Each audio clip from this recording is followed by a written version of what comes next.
নমস্কাৰ আজি হবিহলৈ মই শান্তনু মহন্তই স্বাগতম জনাইছো উদালি কাণ্ডক লৈ এতিয়া দেশজুৰি চাঞ্চল্যৰ সৃষ্টি হৈছে সকলোৱে একেমুখে ধিক্কাৰ দিছে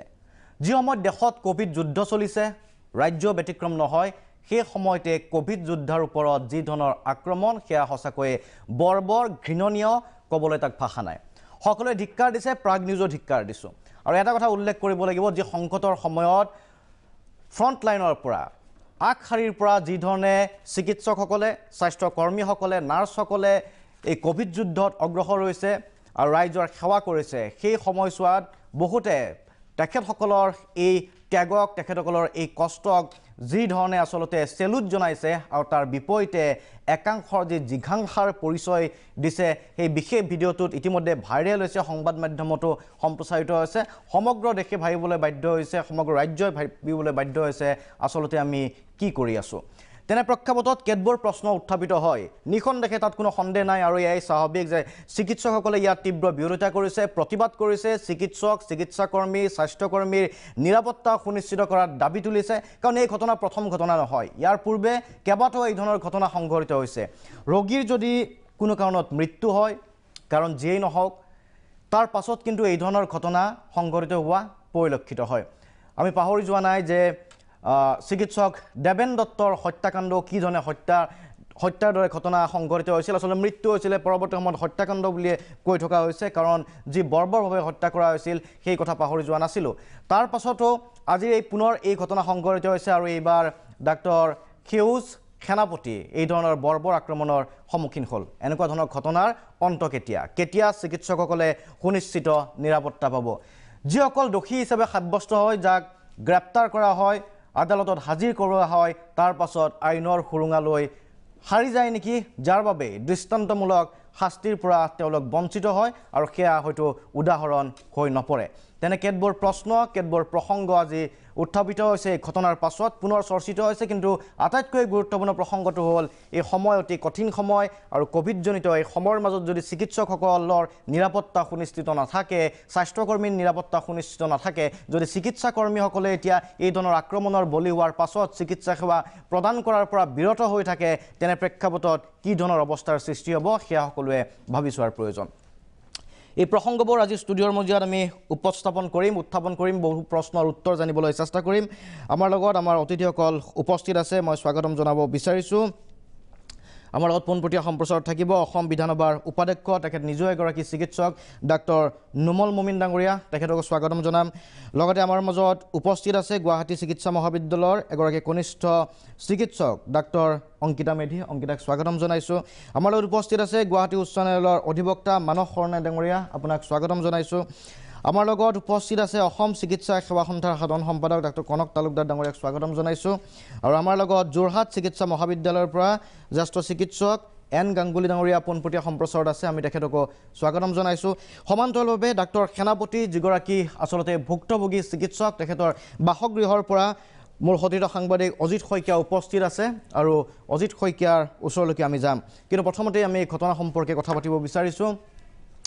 ঠিক আছে মই প্ৰথমতে আহিব বিচাৰিছোঁ অসম চিকিৎসা সেৱা সন্থাৰ সাধাৰণ সম্পাদক ডাক্তৰ কনক তালুকদাৰ ডাঙৰীয়া আপোনাৰ ওচৰলৈকে ঘটনা সংঘটিত হোৱাৰ পাছত আপোনালোকে কেতবোৰ দাবী উত্থাপন কৰিছিল যদি আজি আমি জানো যে ঘটনাৰ পাছতে তাৎক্ষণিকভাৱে মুখ্যমন্ত্ৰীগৰাকীয়ে নিৰ্দেশ প্ৰদান কৰিছিল তাত অসম আৰক্ষীৰ উচ্চস্তৰীয় বিষয়াসকল গৈ উপস্থিত হৈছিলে স্বাস্থ্যমন্ত্ৰী গৈ উপস্থিত হৈছে আৰু কেইবাগৰাকীও দোষী বুলি চিনাক্ত কৰি তেওঁলোকক গ্ৰেপ্তাৰ কৰিছে গতিকে আপোনালোকৰ যিসমূহ দাবী আছিল বা যিসমূহ প্ৰতিবাদৰ কাৰ্যসূচী আছিল যিজনে প্ৰতিবাদ কৰিব বিচাৰিছিল আপোনালোক সন্তুষ্ট নে এতিয়া নহয় আমি তেখেত বহুত ধন্যবাদ জনাইছোঁ চৰকাৰে যে ইমান ক্ষিপ্ৰতাৰে 24জন দুষ্কৃতিকাৰীক কাৰায়ত্ব কৰিছে সেইকাৰণে আমি ধন্যবাদ জনাইছোঁ কিন্তু তাতে আমি সন্তুষ্ট হ'ব নোৱাৰোঁ কাৰণ আমি আগতেও দেখিছোঁ তেনেকুৱাকৈ কাৰায়ত্ব কৰে কিন্তু দুদিনমান পিছত এৰি দিয়ে আমাৰ একোৱে নহয় আৰু আল্টিমেটলি সেই দুষ্কৃতিকাৰীসকলক দেখিয়ে অন্য দুষ্কৃতিকাৰী মানে হয় হয়ফালে তেনেকুৱা ঘটনাবিলাক ঘটাই থাকে গতিকে আমি বিচাৰিছোঁ যিটো এপিডেমিক এক্ট আছে এক্ট এখন আছে সেই এক্টৰ ধাৰা মতে আৰু যে আমিতো ইমান আইনৰ কথা নাজানো যিবিলাক ধাৰাৰ দ্বাৰা নন ভেলুবল এৰেষ্ট কৰি তেওঁলোকৰ এগেইনষ্টত আৰু গোটেই জনসাধাৰণৰ তেওঁলোকৰ এগেইনষ্টত আমি দেখিছোঁৱে গতিকে তেওঁলোকক সেইটো ধাৰামতে নন ভেলিবল হিচাপে এৰেষ্ট কৰিব লাগে আৰু ফাৰ্ষ্ট টেকত পৰাই কেনেকুৱা পাৰে চৰকাৰে তেওঁলোকক আইনমতে দেশৰ আইনমতে তেওঁলোকক শাস্তি দিব লাগে আমি সেইটো বিচাৰিছোঁ সেইটোৰ লিখিত প্ৰতিশ্ৰুতি বিচাৰিছোঁ আমি যোৱাকালি আমি তাৎক্ষণিক হিচাপে সিদ্ধান্ত ল'ব লগা হৈছিল কিছু আমাৰ দাবী সেই দুটাই আছিল তেওঁলোকক এৰেষ্ট কৰক আৰু শাস্তি দিয়ক আৰু লগতে আমাৰ চিকিউৰিটিৰ কাৰণে ডক্টৰবিলাকৰ চিকিউৰিটিৰ কাৰণে আমাৰ ব্যৱস্থা কৰি দিয়ক চিকিউৰিটি ফ'ৰ্চ নতুন ঘটনা নহয় এনেকুৱা ঘটনা ঘটাই থাকে গতিকে আমাৰ দাবী দুটাই দিছোঁ যে তেওঁলোকক শাস্তি দিয়ক আৰু সেইটো আমাক জনাওক কেনেকুৱা ধৰণৰ শাস্তি হ'ব আৰু 2 নম্বৰ আমাক চিকিউৰিটিৰ কাৰণে কেনেকুৱা ব্যৱস্থা কৰি দিব লাগে সেইটো লিখিতভাৱে আমাক জনাওক আজি আমাৰ অসম চিকিৎসা সেৱা সন্থাৰ আকৌ কাৰ্যনিৰ্বাহক সভা হ'ল 2 ঘণ্টা ধৰি আমি ৰাইজক কেতিয়াও হেৰি কৰিব বিচৰা নাই কিন্তু বাধ্যত পৰি আমি OPD আৰু 72 ঘণ্টাৰ কাৰণে OPD বয়কটৰ সিদ্ধান্ত লৈছোঁ আৰু 72 ঘণ্টাৰ কাৰণে OPD বয়কট কৰাৰ সিদ্ধান্ত ল'ব লাগিছে কিন্তু চৰকাৰে যদি সঁহাৰি দিয়ে আমি চৰকাৰে লিখিত প্ৰতিশ্ৰুতি যদি দিয়ে লিখিত প্ৰতিশ্ৰুতি দিলে আমি সেইটো আকৌ সিদ্ধান্ত সলনি কৰিব পাৰিম ঠিক আছে মই পুনৰ ৰাখিম আপোনাৰ ওচৰলৈকে আৰু কেইবাটাও গুৰুত্বপূৰ্ণ প্ৰশ্ন আছে প্ৰসংগ আছে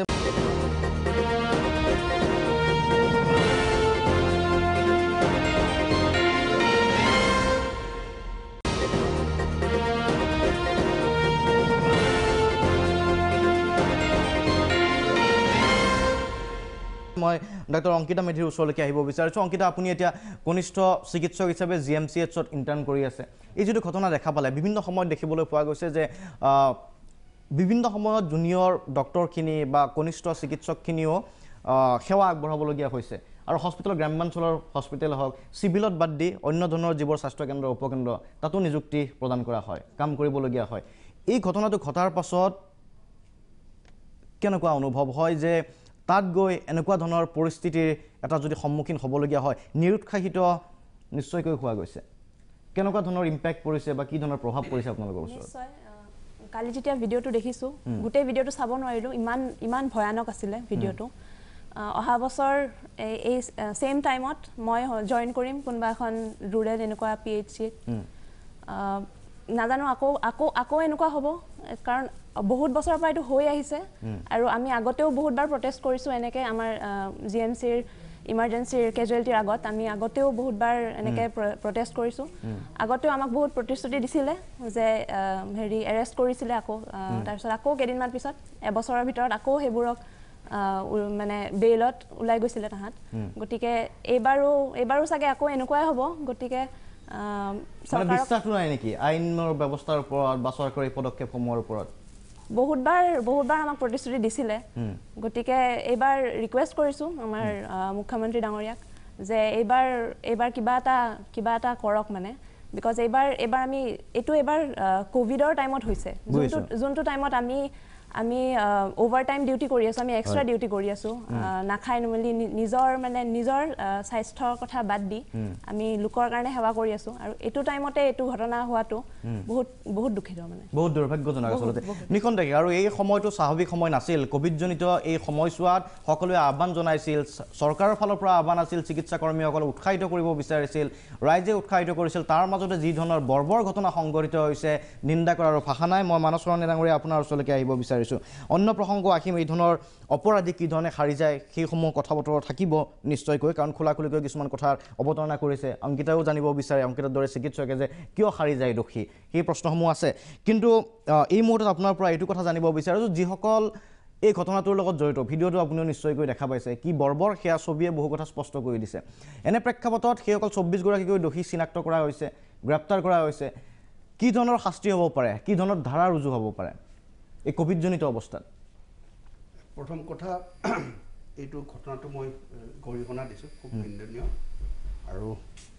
দোষীটো শাস্তি পাবই লাগিব এতিয়া কথাটো হৈছে যে আপোনালোকে এই যিটো আমাৰ ডক্টৰে ক'লে যে আপোনাৰ ডক্টৰসকল মানে সুৰক্ষিত নহয় আৰু আমি খুব সংবেদনশীলভাৱে যদি চাওঁ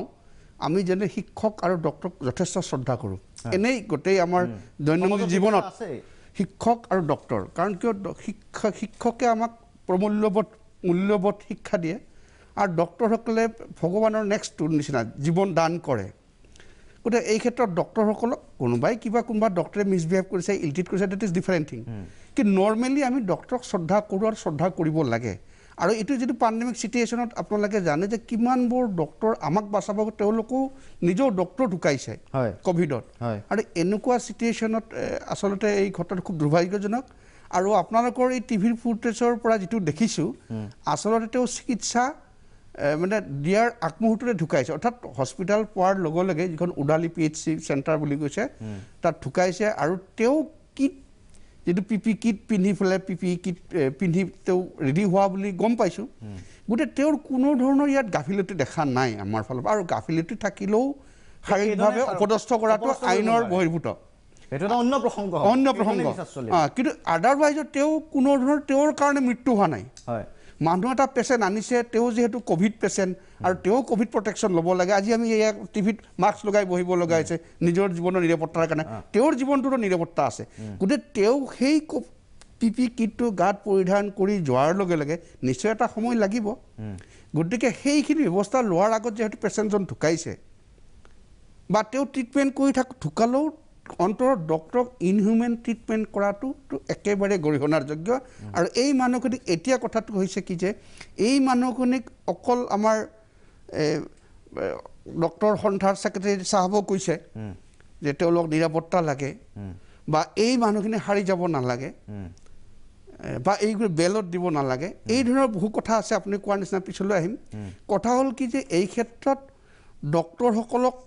বৰ্তমান সময়ত নিৰাপত্তা অতিকৈ প্ৰয়োজন আৰু যেনেকৈ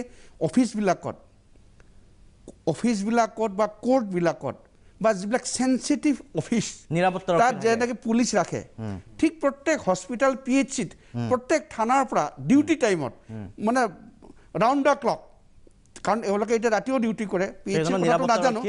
ৰাউণ্ড দ্য ক্লক এজন পুলিচ অফিচাৰ তাৰ লগত হোমগাৰ্ডে হওক কনষ্টেবল হওক দি প্ৰত্যেক হস্পিটেলত ডিউটিৰ ব্যৱস্থা কৰিব ঠিক আছে মই আহিম পুনৰ আপোনাৰ ওচৰলৈকে আৰু সেই প্ৰশ্নটোৱে জানিবলৈ চেষ্টা কৰিম যে এইসকল দোষী অপৰাধী হিচাপে চিনাক্ত হোৱাৰ পাছত সাৰি কেনেকৈ যায় আইনৰ সুৰুঙালৈ দ্বিতীয় প্ৰসংগ এই স্পেচিফিক এই যিসকলক গ্ৰেপ্তাৰ কৰা হৈছে এই বিশেষ অপৰাধত তেওঁলোকৰ কি শাস্তি হোৱাৰ সম্ভাৱনা আছে এটা সময় বাণিজ্যিক বিৰতি পুনৰ উভতি আহিম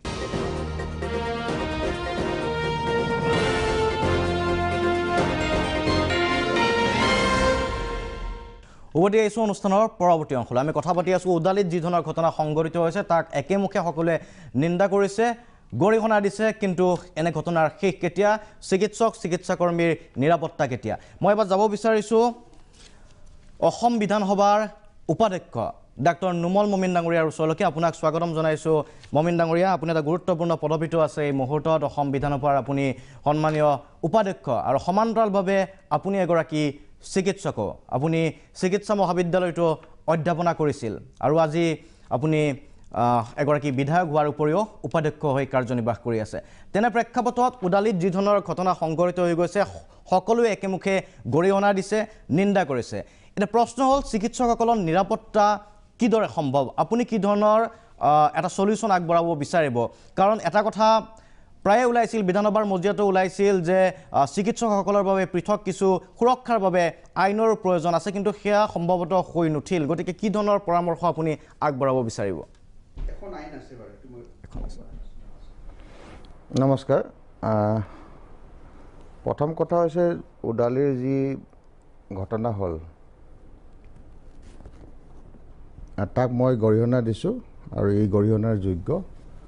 সকলোৱে গৰিহণা দিব লাগে আৰু এটা কথা হৈছে এনে এটা ইনচিডেণ্ট এইটো নতুন নহয় পূৰ্বতেও তেনে বহু ঘটনা আমি দেখিবলৈ পাইছোঁ আৰু এই ঘটনাবিলাক আমি কেনেকৈ ৰোধ কৰিব পাৰি এই বিষয়ে যদি আমি চিন্তা কৰোঁ তেতিয়াহ'লে অকল আইনৰ জৰিয়তেই নহ'ব আইন অলৰেডি আছে যিটো ডিউটিত থকা ডক্টৰৰ ওপৰত যদি তেনেধৰণৰ অত্যাচাৰ চলে তাৰ কাৰণে বিশেষ আইনৰ প্ৰভিজন আছে তাৰ কাৰণে ইয়াক শাস্তি দিয়াৰ ব্যৱস্থাও আছে কিন্তু কালি এটা কথা হৈছে আগতেও তেনে ইনচিডেণ্ট হয় সেইবিলাক বহুখিনি লাইটলি লোৱা যায় বা তেনেকুৱা এক্টিভলি যিসকল ব্যক্তি ইনভলভ তাৰ বিৰুদ্ধে কাৰ্যপন্থা লোৱা দেখা হোৱা নহৈছিল কিন্তু যোৱাকালিৰ যিটো ইনচিডেণ্ট আৰক্ষীয়ে তৎপৰতাৰে গোটেই কেইগৰাকী ব্যক্তিক যিগৰাকী ইনভলভ আছিলে ডক্টৰৰ ফিজিকেল এছল্টৰ সকলোকে এৰেষ্ট কৰা হৈছে আৰু আইনৰ প্ৰভিজনত যিখিনি আছে হয় বোধহয় এইবাৰ তেখেতসকলে পানিছমেণ্টটো পাব কিন্তু কথাটো যিটো দেখা গৈছে মানুহৰ ৰিচেণ্টমেণ্টখিনি ক'ত হয় মানুহৰ ৰিচেণ্টমেণ্টখিনি হৈছে ৰুৰেল এৰিয়াত এতিয়া ডক্টৰ নাই বা তেনেকৈ ছাৰ্ভিচ সুবিধা নাপায় তেনেকুৱা এটা কথাবিলাক পাব্লিকে কয় কিন্তু কথা হৈছে ভাৰতবৰ্ষত যিখিনি ডক্টৰ আৰু পেচেণ্টৰ ৰেচিঅ' সেই ৰেচিঅ'টো বহুত গেপ আছে যেটো ওয়েস্টাৰ্ন কাউন্ট্ৰিত আপুনি দেখিবলৈ পাব 250 পপুলেশনত এগৰাকী ডক্টৰ আমাৰ ইয়াত 15-16 ৰাইজৰ পাব্লিকৰ এগেইনষ্টত এজন ডক্টৰ গতিকে সেই ৰেচিঅ'টোৰ যিটো গেপ আছে সেইকাৰণে পাব্লিকৰ যিটো মিড সেই মিডটো পূৰণ কৰিব পৰা নাই পাব্লিকৰ যিখিনি প্ৰয়োজন সেইখিনি পূৰণ কৰিব পৰা নাই সেইটো কাৰণে ডেফিনেটলি সেইটো এটা ৰিচাইনমেণ্ট থাকিব কিন্তু ৰিচাইনমেণ্ট থাকিলেও আইন হাতত লোৱা কোনো কাৰ্যই একচেপ্টেবল নহয় আৰু ই পানিছেবল আৰু কথা হৈছে যিহেতু এই ঘটনাবিলাক আপুনি কৈছে যে কেনেকৈ হাম কাটিব পাৰে হয় যেতিয়ালৈকে ৰাইজ ইয়াৰ এই বিষয়ত আগবাঢ়ি নাহে যেতিয়ালৈ এৱাৰনেছটো নাহে তেতিয়ালৈকে সেইটো সম্ভৱ নহয় আৰু কথা হৈছে কি গাঁও অঞ্চলত ৰুৰেল এৰিয়া পষ্টিং যিজন ডক্টৰ পষ্টিং হৈছিলে তেওঁৰ ছেকেণ্ড ডে যেটো সাৰ্ভিস চাকৰি কৰাৰ হেতু অভিজ্ঞতা একেবাৰে কম নিশ্চয় আৰু দ্বিতীয় দিনতে তেনে এটা পৰিস্থিতিৰ সন্মুখীন হ'বলগীয়া হ'ল গতিকে এটো দুৰ্ভাগ্যজনক তেওঁ হয়তো সিনিয়ৰ হোৱাহেঁতেন আৰু এক্সপিৰিয়েন্স হ'লে হয় কিন্তু দ্বিতীয় দিনৰ কাৰণে তেওঁৰ বহুখিনি অসুবিধা হৈছে ফটকে ৰাইজে তেনেকৈ যিটো দল যিটো উগ্ৰ ব্যৱহাৰ কৰি পেলাই তেখেতক মাৰধৰ কৰিলে সেইটো তলকিব নোৱাৰিলে আৰু কথা এটা হৈছে কি ইয়াত আমাৰ প্ৰত্যেকটা শ্ৰেণীৰ লোকক এৱাৰনেছটো আনিব লাগিব গাঁও অঞ্চলত ভিডিপি আছে তেখেতসকলকো ইনভলভ কৰাব লাগিব পুলিচ প্ৰশাসনো ইনভলভ থাকিব লাগিব আৰু যিবিলাক পাব্লিক ৰিপ্ৰেজেন্টেটিভ তেখেতসকলৰ ৰোলটো খুবেই বেছি এই ক্ষেত্ৰত ক্ৰাইম এগেইনষ্ট ডক্টৰ এটো যদি কমাবলৈ হয় সকলোৰে ইনভলভমেন্টটো থাকিব লাগিব আৰু কথা হৈছে কি যিটো বস্তু আজি ডেটত বহুখিনি টিভিতে হওক বা বেলেগ সোশ্যাল মিডিয়াতে হওক ডক্টৰৰ বিৰুদ্ধে যিখিনি বাৰ্তালাপ হয় বা চৰ্চা হৈ থাকে আৰু সেই চৰ্চাবিলাক হৈ থাকে ডক্টৰৰ এগেইনষ্টত ম্যাক্সিমাম টাইম আৰু হেতু হোৱাৰ কাৰণে পাব্লিকত এনেকা এটা মেছেজ গুছি গৈছে যে ডক্টৰ সকল সমাজত এটা ডাঙৰ ডাঙৰ ক্ৰাইম কৰা এটা ব্যক্তি তেনে ধৰণৰ এটা মেছেজ পাব্লিকত গুছি গৈছে আৰু হেই যোৱাৰ কাৰণে পাব্লিকো খুব হটতে ডক্টৰৰ এগেইনষ্টত এনে ধৰণৰ কাৰ্য লবলৈ কাৰণে কুণ্ঠাবোধ নকৰা হৈছে তো গতিকে আমি সোশ্যাল মিডিয়াই হওক বা মিডিয়াই হওক সকলোৱে এই ক্ষেত্ৰতো ডাঙৰ ৰোল আছে আমি ভাবো সকলোৱে যদি মিলিজুলি আমি আগবাঢ়ো আগন্তুক দিনত এনে ধৰণৰ ইনসিডেন্টবিলাক আমি কমাব পাৰিম আগতে খুব কম আছিল এনে ধৰণৰ ইনসিডেন্ট আমি যেতিয়া পঢ়ি আছিল মেডিকেল কলেজত হয় তেতিয়াও ইনসিডেন্টবিলাক হৈছিল কিন্তু আজিৰ ডেটত যেনেকা ধৰণৰ ক্ৰাইমটো বাঢ়ি গৈছে ডক্টৰৰ এগেইনষ্টত হেতু খুব বেছি হৈছে কাৰণ একদম ইনোসেন্ট ডক্টৰ এগৰাকীৰ কোনো প্ৰটেকশন নাথাকে ৰুৰেল এৰিয়াত যাওঁতে কাম কৰিবলৈ কাৰণে ডক্টৰ এগৰাকীৰ তেনেকা কোনো সুবিধা নাথাকে যেটো তেওঁ নিজেই প্ৰটেক্টেড হ'ব কাৰণ সেই সোসাইটিৰ মাজতেই থাকি তেওঁ সাৰ্ভিস দি পেলে আহি নিজকে নিজে প্ৰটেক্ট কৰি ৰাখিবলগীয়া এটা পৰিস্থিতি হৈছে গতিকে এইটো ক্ষেত্ৰত মই ভাবো পাব্লিকে যদি সহায় নকৰে ইয়াৰ পৰা উদ্ধাৰ পোৱাৰ আশাটো খুব কম কাৰণ ল কৰি 24 গৰাকী ব্যক্তিক আমি যদি যিখিনি প্ৰায় ম্যাক্সিমাম প্ৰায় পানিশমেন্ট আমি দিও তথাপিও এই ক্ৰাইমটো হেক হৈ না যায় কাৰণ আজিৰ ডেটত যদি প্ৰটেকশন দিবলগীয়া হয় বা পুলিচ প্ৰশাসনক দিবলগীয়া প্ৰটেক্টা থানায় বা কি কয় হস্পিটালত বা যত ডিউটি কৰি আছে তেতিয়া হিউজ নাম্বাৰ অফ আমাৰ পুলিচ পাৰ্সোনেল প্ৰয়োজন হ'ব আৰু হেতু মই ভাবো আজিৰ ডেটত সম্ভৱ নহয় কিন্তু তথাপিও যিখিনি পাৰা যায় হেতু যিবিলাক অঞ্চলত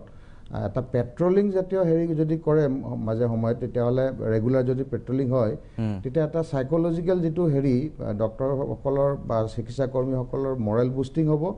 আৰু লগতে পাব্লিকৰ ইনভলভটো খুবেই বেছি মানে কৈছো যে ৰাইজৰ ইনভলভমেন্টটো যে খুব বেছি যে ৰাইজে যদি উলাই নাহে ৰাইজে যদি এই ক্ষেত্ৰত এৱাৰনেছটো এটা নগৰে য'তেই নহওক, এতিয়া ধুবুৰীতেই হওক বা গোৱালপাৰাতেই হওক, গুৱাহাটীতেই হওক বা আমাৰ কাৰ্বি আংলঙতেই হওক, নগাঁৱতেই হওক,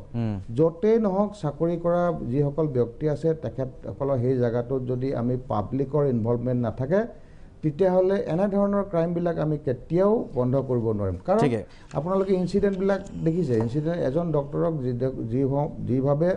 ফিজিকেল এছল্ট কৰিছে, তেতিয়া ওচৰৰ মানুহবিলাকে ৰখি চাই থাকে। সেই মানুহবিলাকে যদি সেই সময়ত আহি পেলাই বাধা দিলেহেঁতেন, এই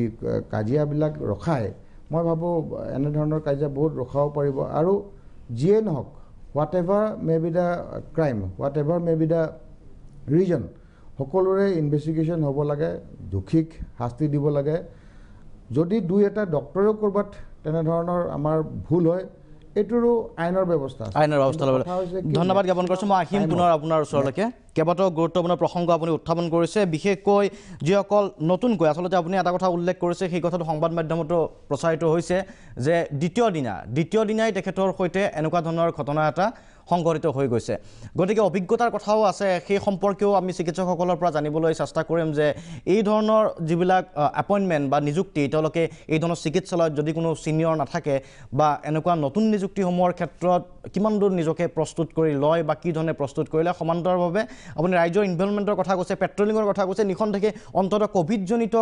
ক'ভিড কালত যেতিয়া যি সময়ত এটা গুৰুতৰ পৰিৱেশ চলি আছে, সেই সময়ততো আৰক্ষীৰ পেট্ৰলিঙৰ এটা ব্যৱস্থা থকাটো নিঃসন্দেহে প্ৰয়োজন। আৰু তেতিয়া আপুনি কোৱাৰ ধৰণে মানসিকভাৱে তেওঁলোক অলপ শক্তিশালী হৈ থাকিব।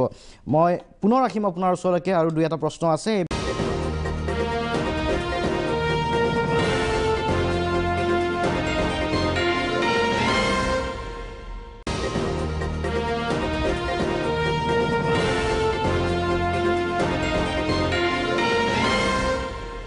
মই যাব বিচাৰিছোঁ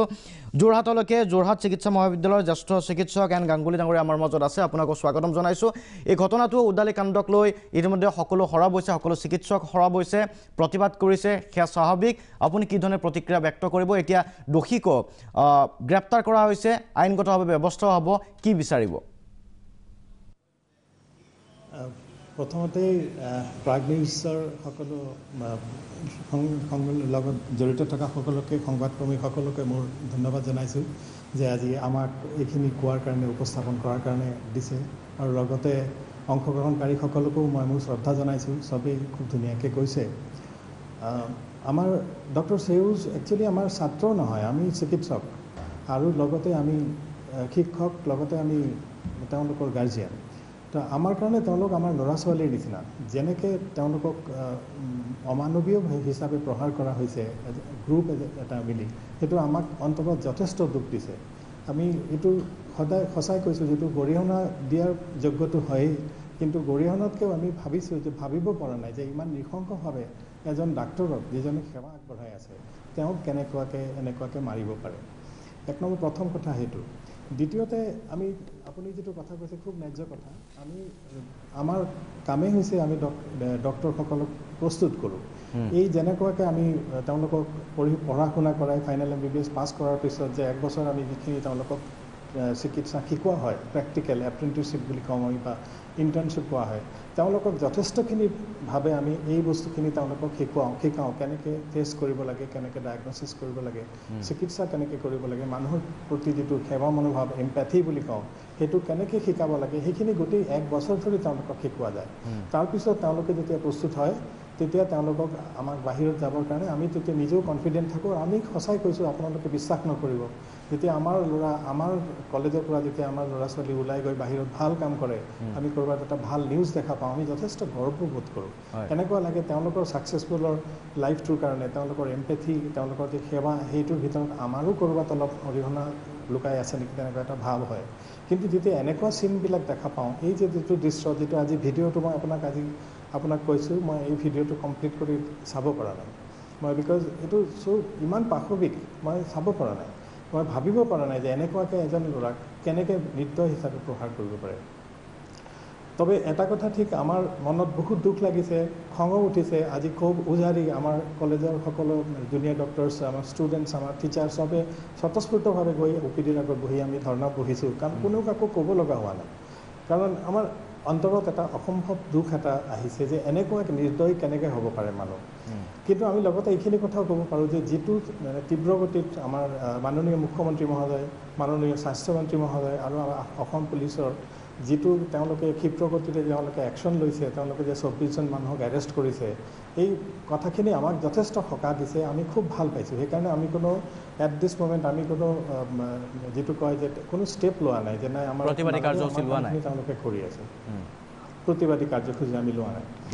এট দিছ মোমেণ্ট কিন্তু মই এটা কথা এইখিনিতে অসমৰ সকলো ৰাইজকে ক'ব বিচাৰোঁ মোৰ এপিল আপোনালোকৰ চেনেলৰ থ্ৰুৱেদি মাননীয় মুখ্যমন্ত্ৰী মহোদয় অসমৰ সকলো ডাক্তৰবিলাকৰ কাৰণে আৰু শিক্ষকবিলাকৰ কাৰণে মেডিকেল কলেজৰ দুটা ধুনীয়া এক্ট আৰু বিল পাছ কৰাই থৈছে মই তেতিয়া GMCT Guwahati medical college teacher association secretary আছিলোঁ তেওঁৰ উপদেশ মৰ্মে মই দুটা বিল প্ৰস্তুত কৰিছিলোঁ যিটো তেওঁ তেতিয়া স্বাস্থ্যমন্ত্ৰী থাকোঁতে এইটো পাছ কৰি গেজেট নটিফাইড কৰাইছিলে তাৰে মাজত এটা হৈছে অসম মেডিকেয়াৰ প্ৰটেকশ্যন এক্ট তেওঁলোকে যিমান মেডিকেয়াৰৰ লগত জড়িত মানুহ আছে তেওঁলোকৰ ওপৰত যদি কোনোবাই অত্যাচাৰ কৰে বা যদি হস্পিটেলৰ প্ৰপাৰ্টি যদি কোনোবাই ভঙা চিগা কৰে তেতিয়াহ'লে এই ল'টো এপ্লাই কৰিব পাৰে এইটো অসমত অলৰেডি এক্ট আৰু যোৰহাট মেডিকেল কলেজৰ পৰাই এই প্ৰথম এইটো এপ্লাই কৰা হৈছিলে এজন শাস্তিও পাইছিলে মই আপোনালোকৰ চেনেলৰ থ্ৰুৱেদি মই মাননীয় শিক্ষামন্ত্ৰী স্বাস্থ্যমন্ত্ৰী ডাঙৰীয়া আৰু মাননীয় মুখ্যমন্ত্ৰী ডাঙৰীয়াকে ক'ম যে আপোনালোকে আমাৰ কথাটো শুনক এনেকুৱা লাগে আমি যেতিয়া কোনোবা হস্পিটেলত কোনোবাই যেতিয়া আমাৰ ডাক্তৰৰ লগত বেয়া বিহেভ কৰে বা ব্যৱহাৰ কৰে বা হস্পিটেল ভাঙচুৰ কৰে আমি থানাত গ'লে এনেকুৱা লাগে যে বহুত মানে পুলিচৰ মানুহে তেওঁলোকে গম নাপায় যে এনেকুৱা এটা এক্ট আছে আৰু এই এক্টটো বাকী এক্টবিলাকৰ IPCৰ লগত এড কৰিব পাৰি তো এই বস্তুখিনি যদি তেওঁলোকে যদি অলপ অনুগ্ৰহ কৰি প্ৰতিটো পুলিচ ষ্টেচনত প্ৰতিটো পুলিচ যিজন OC থাকে লেভেলৰ পৰা সবকে যদি কৈ দিয়ে গেটাৰতে যদি এটা নটিফিকেশ্যন কৰে অলপ পাব্লিক ইনফৰমেশ্যনছ যদি কৰাই দিব পাৰে ডক্টৰ নোমল মমিন ডাঙৰীয়া আপোনালোকৰ লগত আছে তেওঁৰ লগত মই বহুত দিন যথেষ্ট আছিলোঁ একেলগে আছিলোঁ মোৰ যথেষ্ট স্নেহধন্য পাত্ৰ তেওঁ তো মই তেওঁলোকো ৰিকুৱেষ্ট কৰিছোঁ যদি সকলো ফালে এটা যদি পাব্লিক মানে যেটো মানুহৰ কাৰণে এটা ইনফৰমেশ্যন যায় যে নাই এনেকুৱা এটা এক্ট আছে যাত নন বেলেবল ৱাৰেণ্ট হয় আৰু এই এক্টটো যদি খুব ভালকৈ যদি অসমত যদি সব ফালে যায় মই নিজে এই এক্টটো প্ৰপাগেট কৰিবৰ কাৰণে IMA মিটিঙত ঘূৰি ঘূৰি নিজে বহুত বক্তৃতা দিছোঁ এই এক্টটো যদি ভালকৈ ইমপ্লিমেণ্ট কৰা হয় মই কিন্তু সঁচাকৈ কৈছোঁ আমাৰ এই সৰু সৰু ল'ৰা ছোৱালীবিলাক যেতিয়া পাছ কৰি এটা আশা লৈ সপোন লৈ মানুহৰ সেৱাৰ মনোভাৱেৰে এটা হস্পিটেলত যাব ডিউটি কৰিব তেতিয়া কিন্তু তেওঁলোকে যথেষ্টখিনি সুৰক্ষিত অনুভৱ কৰিব ঠিক আছে গাংগুলী ডাঙৰীয়া মই আহিম পুনৰ আপোনাৰ ওচৰলৈকে আহিম নিখন্দেহে সেই প্ৰসংগ আমি উত্থাপন কৰিম যে যিখন আইনৰ কথা কৈছে আপুনি সেই আইনখনে সুৰক্ষা প্ৰদান কৰিব পাৰে নে নোৱাৰে আৰু ইতিমধ্যে আপুনি জনোৱা মতে যে আৰক্ষীৰ ওচৰত গ'লে কিন্তু সেই আইনখন সম্পৰ্কে অৱগত নহয় গতিকে আপুনি ডক্টৰ নোমল মমিন ডাঙৰীয়াকো সেই অনুৰোধটো জনাইছে আমি তেখেতৰ পৰা জানিম কিন্তু এটা চমু বাণিজ্যিক বিৰতিৰ পাছত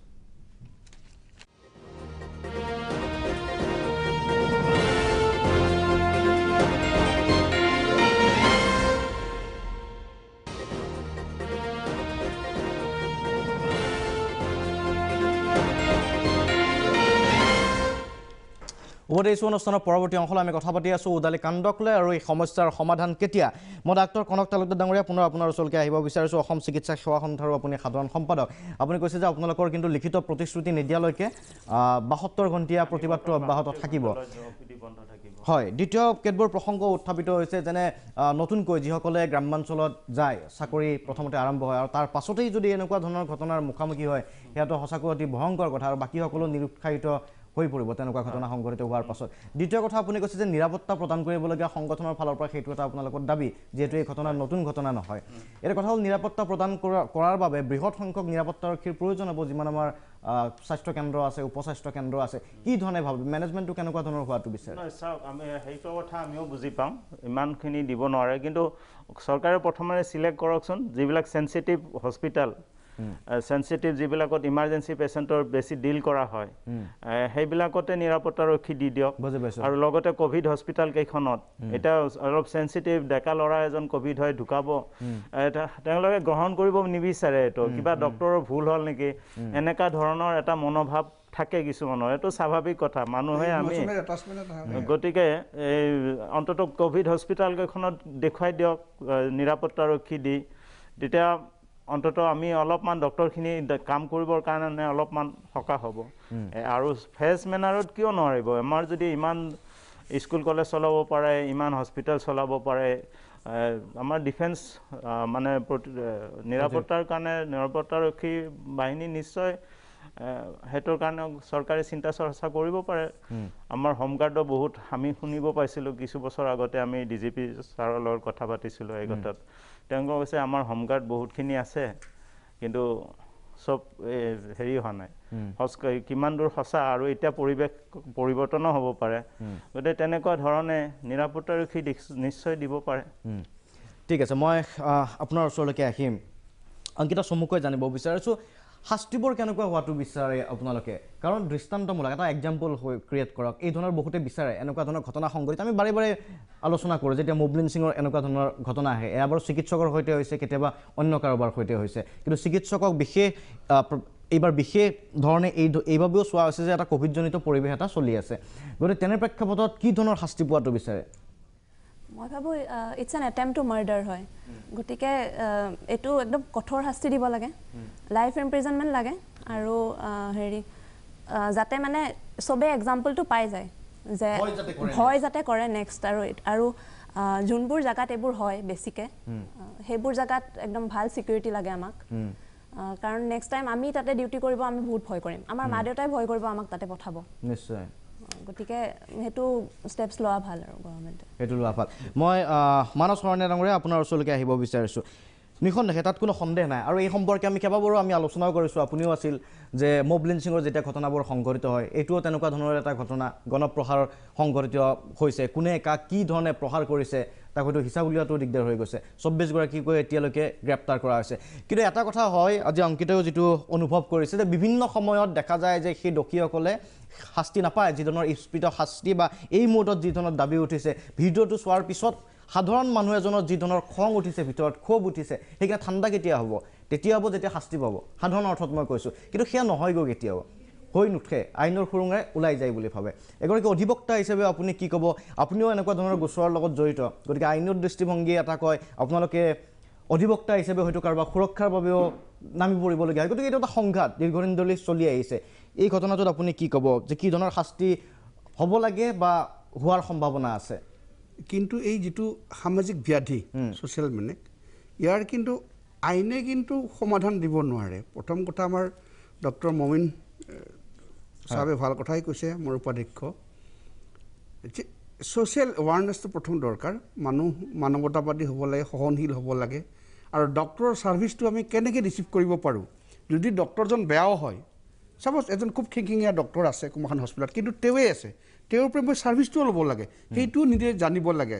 তেওঁৰ পৰা ছাৰ্ভিচটো কেনেকৈ আদায় কৰিব পাৰোঁ। গতিকে প্ৰথম কথা হ'ল কি, সমাজ সচেতন হ'বই লাগিব, মানুহ শিক্ষিত হ'বই লাগিব, মানুহে ডক্টৰক সন্মান কৰিব শিকিব লাগিব। অকল আইনটো হ'ল কি, যিসকলে মানে ভয় নকৰে, ডেম কেয়াৰ মত, তেওঁলোকক আইনটো দিয়া হয় কিয়, যাতে তেওঁলোকে ভয় খায় যে মই এইটো কৰিলে এইটো হ'ম। কিন্তু যিবিলাক মানুহে আইনৰ কথা নাজানে, কিন্তু সামাজিকভাৱে জানে যে এইটো বেয়া কাম, সামাজিকভাৱে এইটো কামটো বেয়া, আইনত কি আছে আইনত কি আছে কথা, এই কথাটো বেয়া, এই ডক্টৰজনক হাত দিয়াটো এটা গঠিত কাম, আইনত কি পানিছমেণ্ট নহয় বেলেগ কথা। এতিয়া যদি আমি আইনৰ পাৰ্টটো চাওঁ, যদি আমি সেই সামাজিক ব্যাধিটো যিসকলে আইন জানিও উলংঘা কৰে, আজি আপুনি এইকেইটা কৈছে যোৰহাটৰ ডক্টৰ ফাঁচি হ'ল এজনৰ, বাকীবোৰ যাব যিজন হ'ল, মাত্ৰ এজন খালাচ পালে, দেৱেন ডক্টৰ। গতিকে আকৌ সুপ্ৰিম কোৰ্টেও কৈছে, চৰকাৰেও বহুতৰ ইয়াৰ ওপৰত ডিবেট হৈছে যে গণপ্ৰহাৰৰ ওপৰত মবলিন সিঙৰ ওপৰত আইন আহিবলৈ, সুপ্ৰিম কোৰ্টৰ জাজমেণ্টত কৈছে যে স্পেচিয়েল এটা আইন আনিব লাগে। এতিয়া আমাৰ ডক্টৰ যোৰহাটৰ ডক্টৰ মেডিকেল কলেজৰ চুপাৰিণ্টেণ্ডেণ্টেও ক'লে, তেওঁ ক'লে যে এখন আইন আছে, সেইখন মই চাইছোঁ, আইনখন আছে। এইখন আইনখন হৈছে the Assam medicare service persons and medical service institution within bracket prevention of violation and damage of properties act 2011। এইখন ৰাষ্ট্ৰপতিয়ে 2013 চনত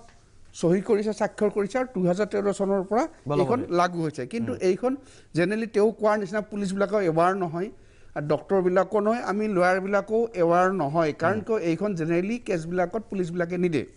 আৰু দ্বিতীয়টো কথা, এই আইনখন অৱশ্যে মই ভাবোঁ যে এইখন ইমান IPCত অৰ্থাৎ ভাৰতীয় দণ্ডবিধি আইনত যিমানবোৰ প্ৰভিজন পানিছমেণ্ট দিব পৰা আছে, তাতকৈ এইখন উৰ্ধত নহয়। আমি কেতিয়াবা স্পেচিয়েল ল আহে, আজি ধৰক যদি আপুনি আনলফুল এক্টিভিটি প্ৰিভেনশ্যন IPCতকৈ ওপৰত ন্যায়াসনৰ প্ৰভিজনবিলাক আছে, তাতকৈ বেলেগ, তাৰ ছিষ্টেমটো বেলেগ। বা NDPS নাৰ্কটিক ড্ৰাগছ এইখন তেনেকুৱা নহয় এইখন ইয়াতকৈ IPCত যিখিনি প্ৰভিজন আছে সাপোজ ধৰক এই আমাৰ ডক্টৰে ক'লে যে ইটো এটেম্প টু মাৰ্ডাৰ তেও মানুহ এজনক আপুনি বক্সিং এটা মাৰি গুচি গ'ল সেইটো হয়তো এটা হাৰ্ট এছল্ট কিবা হ'ব পাৰে কিন্তু আপুনি মাৰি আছে তেও বাধা নিদিয়াতে মৰি গ'লহেঁতেন গতিকে তেওঁলোকৰ যদি সেই এজন কোনোবা ল'ৰাই মই টিভিত দেখিছোঁ তেও দেখি পেলাই গৈ বাধা দিছে বুলি কৈছে যদি বাধা দিয়া মানুহ নাথাকিলেহেঁতেন তেওঁলোকে মৰিয়াই মাৰি পেলালেহেঁতেন গতিকে এটেম্প টু মাৰ্ডাৰ হ'লে এজন মানুহৰ 10 বছৰ পৰ্যন্ত কাৰাদণ্ড হ'ব পাৰে আৰু যদি আমি IPCত 3টা প্ৰভিজন আছে এটা 186 যে চৰকাৰী অফিচাৰ এজন ডক্টৰে হওক পুলিচে হওক শিক্ষকে হওক চকীদাৰে হওক পিয়নে হওক তেও যদি অফিচাৰ লফুল ডিউটি ডিচাৰ্জ কৰোঁতে কোনোবাই যদি বাধা দিয়ে তাৰ কাৰণে 168 এখন অবষ্ট্ৰাক্টিং মানে পাব্লিক সাৰ্ভেণ্ট হয় ডিচাৰ্জিং হিজ ডিউটিজ বুলি আছে আৰু এটা আছে যে কোনোবা ডিউটিত থাকোঁতে যদি মানুহে শাৰীৰিকভাৱে অপদস্থ কৰে এছল্ট কৰে বা গ্ৰিভিয়াছ হাৰ্ট কৰে তাৰ কাৰণে নন বেল হ'ল তাতো 7 বছৰ 3 বছৰ কাৰাদণ্ড আছে গতিকে এইবোৰ থকাৰ পিছত এই যিখন কৈছে এইখন স্পেচিয়েলি আনিছে কিয় ইয়াত এটা মাত্ৰ সুৰক্ষা হৈছে যদি আপুনি মোক অলপমান মই কৈ দিছোঁ অফেন্স এটা দুটা বনাইছে ইয়াত এটা দুটা বনাইছে সেকশন 3 এটা কৈছে যে violence against any medicare service person ইয়াত ডক্টৰ টেকনিচিয়ান সব হয় নাৰ্ছ সিস্টাৰ যি হওক যি নহওক এই ক্ষেত্ৰত তেওঁলোকক যদি কি কৰে আপোনাৰ ভায়োলেন্স মানে বেয়া ব্যৱহাৰ কৰে কিন্তু ভায়োলেন্স আৰু এছল্ট কৰা মৰা এটেম্প টু মাৰ্ডাৰ কৰা ডিফাৰেন্স কিন্তু মোৰ হাইনেছ ভায়োলেন্সটো ধৰক আপুনি এটা উগ্ৰমূৰ্তিত তাক মিছবিহেভ কৰিলে ইন জেনেৰেলি এইবোৰ হৈয়ে থাকে ছেকেণ্ড হ'ল প্ৰপাৰ্টিৰ ক্ষেত্ৰত ডেমেজ চেমেজ কৰিলে বা ভাঙি দিলে গতিকে এইখনত কৈছে যে এইবোৰ নন বেলেবল কগনিজেবল অৰ্থাৎ ইয়াক এজাহাৰ দিয়াৰ লগে ৰেজিষ্ট্ৰেশ্যন কৰি পেলাই গ্ৰেপ্তাৰ কৰিব পাৰে আৰু এইটো নন বেলেবল গতিকে ইয়াত মেক্সিমাম পানিছমেণ্ট 3 বছৰ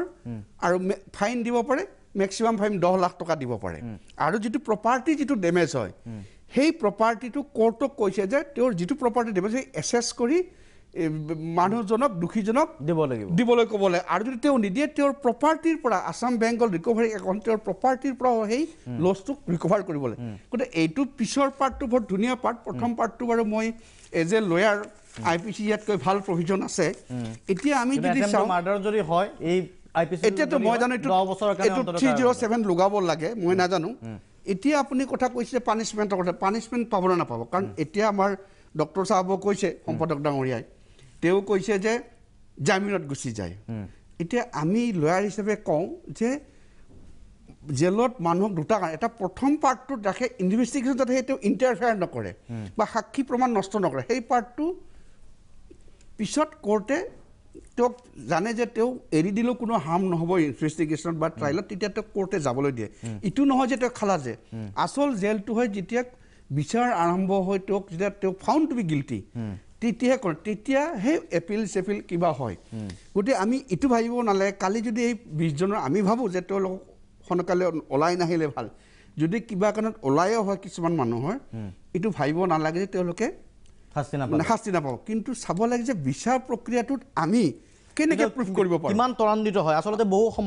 সময়ত আৰু সেই কথাটো অধিবক্তাসকলক কয় যে অধিবক্তাসকলে নিজে বিভিন্ন ধৰণৰ কৌশলেৰে বিচাৰ প্ৰক্ৰিয়াটো বিলম্ব কৰাই থাকে আজি ঠিক নহয় বাৰু এতিয়া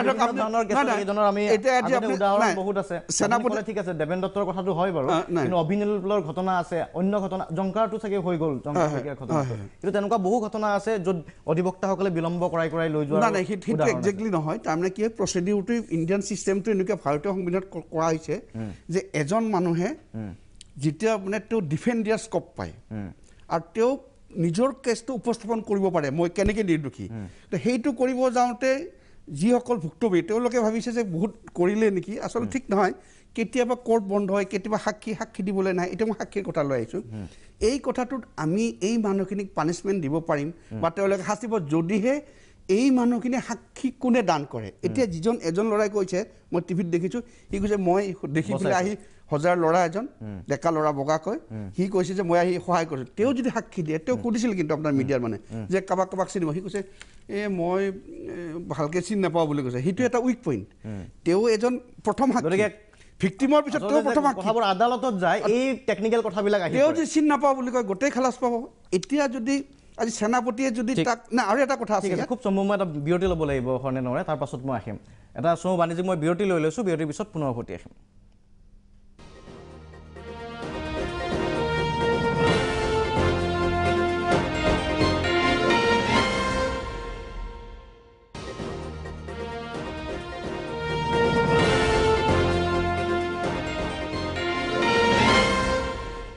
উভতি আহিছোঁ অনুষ্ঠানৰ পৰৱৰ্তী অংশত আমি যিগৰাকী চিকিৎসকৰ কথা পাতি আছিলোঁ ডাক্তৰ সেউজ সেনাপতি আচলতে তেখেতে যি অনুভৱ কৰিব এই মুহূৰ্তত সেয়া সঁচাকৈয়ে আমি ক'ব নোৱাৰিম এতিয়া সেই অনুভৱ দেখুৱাইছিলোঁ কিন্তু তেখেতেই নহয় এনেকুৱা ধৰণৰ ঘটনা হোৱাৰ পিছত আজি অংকিতায়ো কৈছে যে কাইলৈ হয়তো তেখেতো ক'ৰবাত গৈ গ্ৰাম্যাঞ্চলত এখন চিকিৎসালয়ত কাম কৰিব লাগিব আৰু কাইলৈ যদি তেনেকুৱা ঘটনা তেখেতৰ লগত সংঘটিত হয় অন্য কোনো সতীৰ্থৰ লগত সংঘটিত হয় তেতিয়া কি হ'ব কেৱল তেখেতে নহয় তেখেতৰ পিতৃ মাতৃ অভিভাৱক সকলো চিন্তিত গতিকে সেইবাবে মই এবাৰ যাব বিচাৰিছোঁ নগাঁওলৈকে মোৰ সতীৰ্থ সাংবাদিক অজিত শইকীয়া আছে ডাক্তৰ সেনাপতিৰ বাসগৃহত মই কিছু প্ৰতিক্ৰিয়া ল'বলৈ চেষ্টা কৰিম চমুকৈ কালি প্ৰথমবাৰৰ কাৰণে প্ৰাগ নিউজত আমি সেউজ কুমাৰ সেনাপতিৰ প্ৰতিক্ৰিয়া আমি দেখাইছিলোঁ আৰু এই মুহূৰ্তত আমি আহি উপস্থিত হৈছোঁ নগাঁও দক্ষিণপাট বালিগাঁৱৰ সেউজ সেনাপতিৰ বাসগৃহত আৰু মই দৃশ্যটো দেখাবৰ কাৰণে লক্ষ্যজ্যোতিক অনুৰোধ জনাম যে ইয়াৰ যিসকল স্থানীয় লোক সেই লোকসকলে পুৱাৰ ভাগৰ পৰা এনেধৰণে সেউজ কুমাৰ সেনাপতি যি ৰোগীয়া পিতৃ সেই পিতৃৰ ওচৰত এওঁলোকে এপাক খবৰ ল'বৰ কাৰণে আহিছে মই পোনে পোনে পিতৃৰ বক্তব্য ল'বলৈ চেষ্টা কৰিম লক্ষ্যজ্যোতি যদি কেমেৰাটো এইফালে ঘূৰাই দিয়ে অকণমান যদি উঠি দিয়ে সুবিধা হ'ব প্ৰথমতে মই আপোনাৰ প্ৰতিক্ৰিয়া বিচাৰিম যে ৰাজ্য চৰকাৰক এই মুহূৰ্তত কি আহ্বান জনাব যিহেতু কালি নিশাৰ ভাগৰ পৰা যথেষ্ট প্ৰতিক্ৰিয়া হৈছে সমগ্ৰ অসম জুৰি শদিয়াৰ পৰা ধুবুৰীলৈকে প্ৰতিবাদৰ ঢৌ উঠিছে পিতৃ হিচাপে প্ৰথম প্ৰতিক্ৰিয়া কি হ'ব মোৰ পিতৃ হিচাপে প্ৰথম প্ৰতিক্ৰিয়া হ'ল যে মোৰ ল'ৰাটো ডক্টৰ বুলিয়ে মই নকওঁ যিমানখিনি অসম তথা ভাৰতবৰ্ষত চিকিৎসক আছে কৰ্মচাৰী আছে সকলোকে সুৰক্ষিত যাতে কৰি ৰাখিব পাৰে এইটোৱে হ'ল চৰকাৰৰ প্ৰতি মোৰ আহ্বান আৰু প্ৰতিজন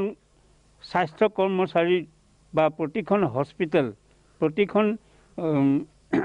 চিকিৎসালয় তাত যি ধৰণে কোভিড চিকিৎসালয় হওক বা অন্য প্ৰকাৰ চিকিৎসালয় হওক তাত সুৰক্ষাৰ কাৰণে যিটো মানে প্ৰতিৰক্ষা বাহিনী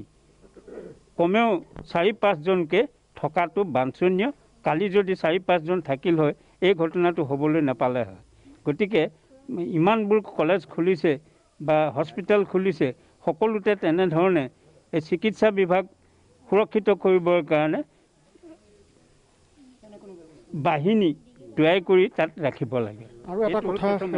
যথেষ্ট আৱেগিক হৈ উঠিছে আমিও আৱেগিক হৈছিলোঁ যেতিয়া ভিডিঅ'টো চাইছিলোঁ অতি নিৰ্মমভাৱে তেওঁক প্ৰহাৰ কৰা হৈছিলে আপুনি এগৰাকী ৰোগত আক্ৰান্ত হৈ আছে এই মুহূৰ্তত যথেষ্ট পলমকৈ আপোনাক খবৰটো দিয়া হৈছিল প্ৰকৃত যিখন ছবি যথেষ্ট পলমকৈ দিয়া হৈছে এই মুহূৰ্তত কি ক'ব আচলতে আপোনালোকৰ 4গৰাকী কন্যা সন্তান আৰু পিতৃ মাতৃ একমাত্ৰ পুত্ৰ সন্তান এই মুহূৰ্তত মোক দেৰিকৈ খবৰ দিয়া মানে তেওঁলোকে খবৰ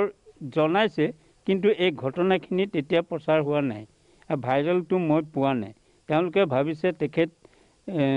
দেউতাক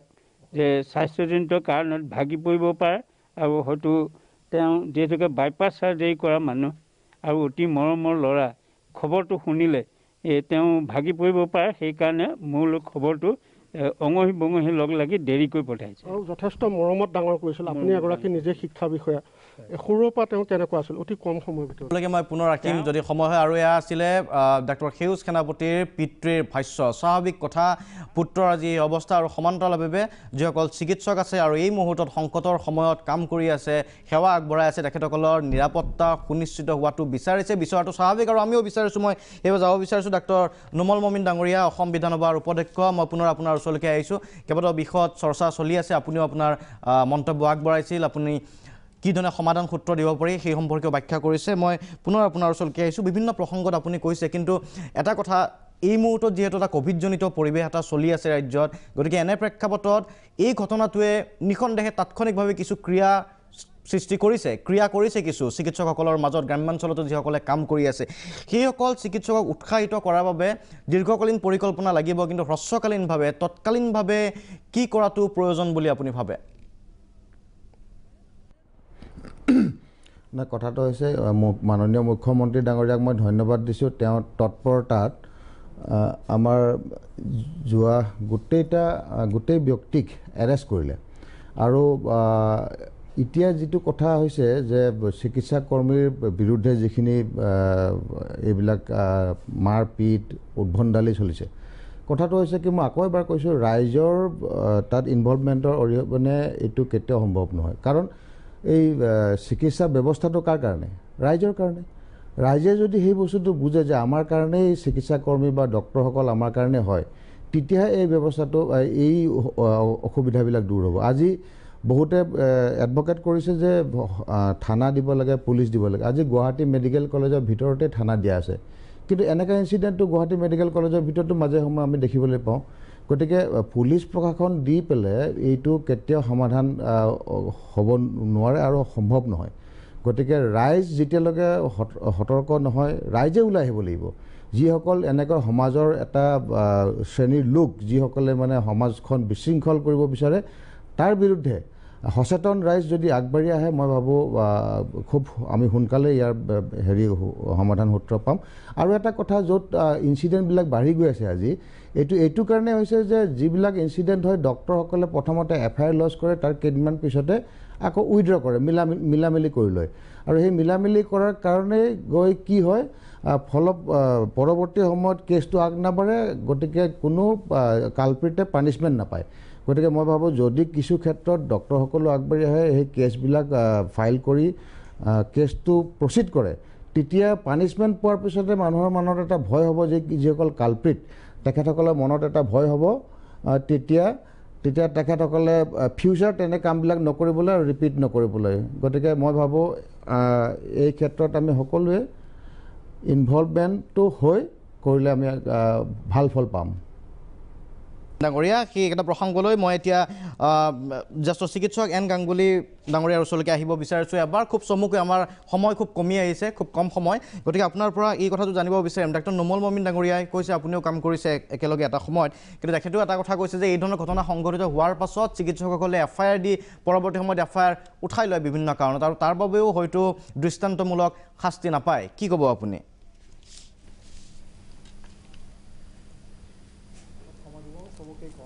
কথাটো হয় কাৰণ ডাক্তৰ আমাৰ যিবিলাক ষ্টুডেণ্টছ বা আমাৰো যিবিলাক ছিনিয়ৰ ডাক্তৰছ আছে তেওঁলোকে কেতিয়াও মানে আক্ৰোশটো ৰাখি নাথাকে কাৰণ ডাক্তৰ প্ৰফেশ্যনটো এনেকৈ যে আমি যিটো এম্পেথি বুলি কওঁ কেইদিনমান পিছত তেওঁলোকৰ খংটো ভুল যায় তেওঁলোকে ভাবে যে নাই মানুহজনৰ দুখ কৰা নাই মই উঠাই লওঁ কি কষ্ট কিয় দিম তেনেকৈ হিচাপে উঠাই লোৱা যায় এইটো ডাক্তৰ মমিন ডাঙৰে মোতকৈ ভাল জানিব তেওঁ মেডিচিনৰ খুব বিখ্যাত ডাক্তৰ আছিলে মইতো চাৰ্জাৰীৰ মানুহ তো এই কথাটো সঁচা যে ডাক্তৰে কেছটো ফাইল কৰাৰ পিছত আকৌ উঠাই লোৱা যায় মিটমাট হৈ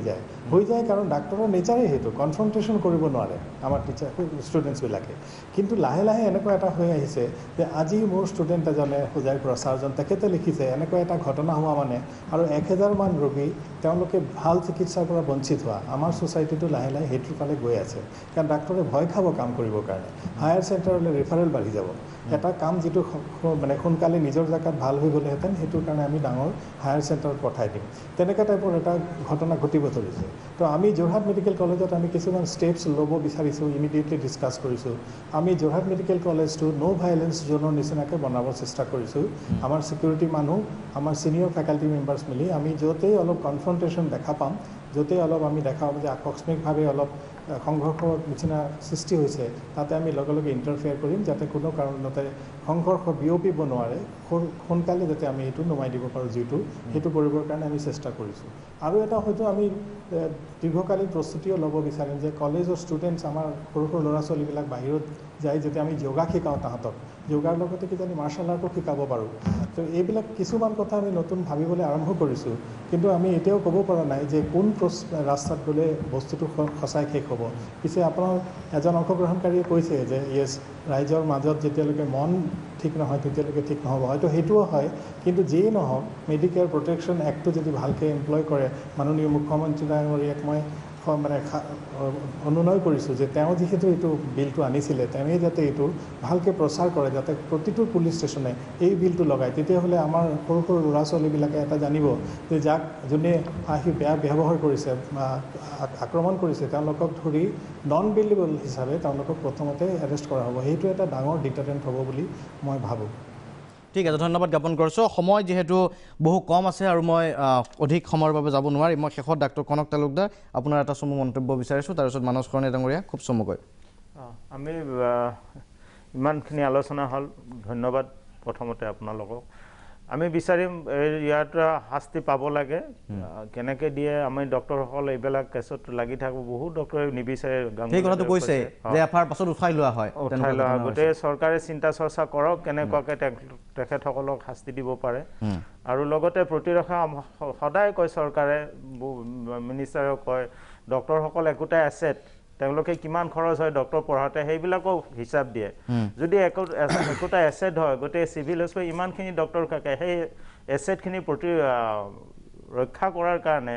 তেওঁলোকে ডিফেন্স তেওঁলোকৰ প্ৰতিৰক্ষাৰ ব্যৱস্থা নিশ্চয় আমি সেইটো দাবী এতিয়া কৰিমে তেওঁলোকৰ প্ৰতিৰক্ষাৰ কাৰণে এইটো ব্যৱস্থাটো কেনেকৈ কৰে আলোচনা কৰি কৰক মানে প্ৰতিৰক্ষাৰ ব্যৱস্থাটো কৰিব লাগে ঠিক আছে ধন্যবাদ জ্ঞাপন কৰিছোঁ মই মানস শেষত 1 মিনিটৰ ভিতৰত প্ৰথম কথা কেছ উঠাই লোৱাৰ কথাটো মই অলপ ডিছএগ্ৰী কৰিছোঁ কাৰণ কিয় আমাৰ আইনত এটা প্ৰভিজন আছে যে কিছুমান কেছ উঠাই ল'ব নোৱাৰে যিবিলাক খুব মানে হেৰি নহয় গুৰুতৰ নহয় গতিকে দেখা যায় যে 3 বছৰৰ ওপৰত ঠিক ইটো মাপকাঠি নহয় মই কেছবোৰ জেনেৰেলি উঠাই ল'ব নোৱাৰে মানে ভুক্তভোগীও মানে এগ্ৰী হ'লেও নোৱাৰে গতিকে তেনেকুৱা প্ৰভিজন নাই গোটেই বোধহয় যিবিলাক উঠাই লৈছে সেইবিলাক চাগে ইমান গুৰুতৰ নাছিল আৰু দ্বিতীয় কথা এই কেছটোত মই দেখিছোঁ যে জেনেৰেলি সাক্ষীক চকুৰে দেখা সাক্ষী কম আছে এজনে মই কৈছোঁ যে টিভিত তেওঁ ডিনাই কৰিছে আইডেণ্টিফাই কৰিব নোৱাৰা বুলি পেলাই এতিয়া আমাৰ যিজন ডক্টৰ সেনাপতি তেওঁ গোটেই মানুহখিনি নেদেখিব পাৰে কিন্তু অন্ততঃ যিসকলে একদম ফেচ টু ফেচ তেওঁক আক্ৰমণ কৰিছিল সেইসকলক তেওঁ আইডেণ্টিফাই কৰিব পাৰিব আমি কোৱা নাই যে 24 জনেই পানিছমেণ্ট পাওক এটলিষ্ট যিসকলে বেছি মানে গ্ৰুপটোত থাকিলেও গ্ৰুপটোতো সবেই অহাৰ কাৰণে এতিয়া কি অফেন্স মই লগাইছে নাজানো জেনেৰেলিটো 186 325 307 353 এইবোৰ থাকিব লাগে আছিলে নাজানো 332 থাকিব লাগে এইবোৰ থাকিলে এইবোৰ কম্পাউণ্ডেবল অফেন্স নহয় ইয়াত কোনো হেৰি নহয় আৰু তাত যদি মই এতিয়া TIP কৰিছিনা কৰা নাই কাৰণ এই মানুহখিনিক যদি তেওঁ এতিয়াই চিনাকি কৰি থৈ যে এই মানুহজনে মোক আক্ৰমণ কৰিছিল আৰু আইনৰ খুৰঙাৰে যাতে ওলাই যাব নোৱাৰে সেই কথাটো ওপৰত ধ্যান ৰাখিব লাগিব প্ৰশাসনে কৰিব বুলি মই আশা কৰিছোঁ আৰু শাস্তি পোৱাটো আমিও বিচাৰোঁ ধন্যবাদ জ্ঞাপন কৰিছোঁ আমি এই ধৰণৰ ঘটনা আচলতে বাৰে বাৰে আলোচনা কৰি থাকিবলগীয়া হয় মবলিন সিঙৰ কেছটো মই প্ৰথমতে উল্লেখ কৰিছিলোঁ যে নতুন ঘটনা নাছিল চিকিৎসকৰ প্ৰহাৰৰ নতুন ঘটনা নহয় আৰু ইয়াৰ পূৰ্বে কেইবাটাও আলোচনা কৰিছিলোঁ আমি ডক্টৰ দেৱেন দত্তৰ প্ৰসংগ আছিল অভিনয়ৰ বাবে বাৰে বাৰে আমি আলোচনা কৰিছোঁ কিন্তু তাৰ পাছতো এতিয়ালৈকে ন্যায় পোৱা নাই আৰু এইবাৰ দেখিবলৈ পোৱা গৈছে ডক্টৰ সেনাপতি সেই একেই ধৰণৰ গণপ্ৰহাৰৰ ঘটনা কিন্তু ইয়াৰ শেষ কেতিয়া তাৰ উত্তৰ এতিয়া কোনে দিব সেয়াহে ডাঙৰ প্ৰশ্ন ইয়াৰ লগে লগে আজিৰ সবিশেষৰ পৰা শান্তনু মহন্ত বিদায় লৈছোঁ ধন্যবাদ